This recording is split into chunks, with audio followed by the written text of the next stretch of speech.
These are dominoes.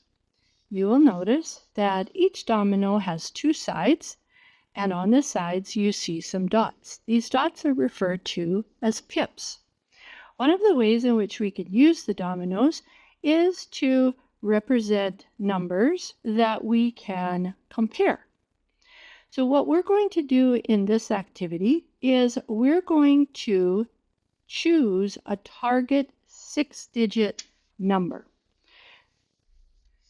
So I'm going to choose a target number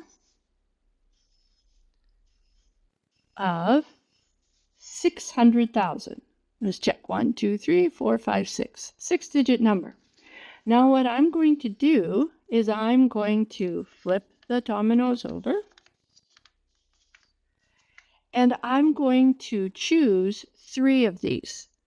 And with the 3, I will have 6 sets of pips, and I will try to build a number that is as close to the target as I can get. So I'm going to choose this domino, and this domino. All right, so now when I turn them over, oh, there's a 6, an 8, a 9, a 4, a 2, and a 1. So I'm going to choose to start with the domino that has the 6 and the 8. And because I know that I'm over 600,000, I'm going to choose this domino next, and then this one. So here I have built a 6-digit number, 681,249. So I'm going to write that down. 681,249.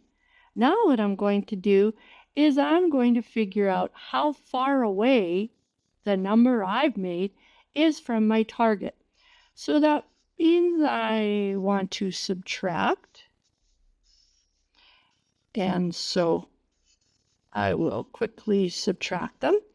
And this number that I've made is 81,249 greater than my target. Now it'll be my partner's turn. My partner will also make a number, see how close they get to the target, and then we will compare our two numbers to see who is closest, and that person gets all of the dominoes, and then we can play again.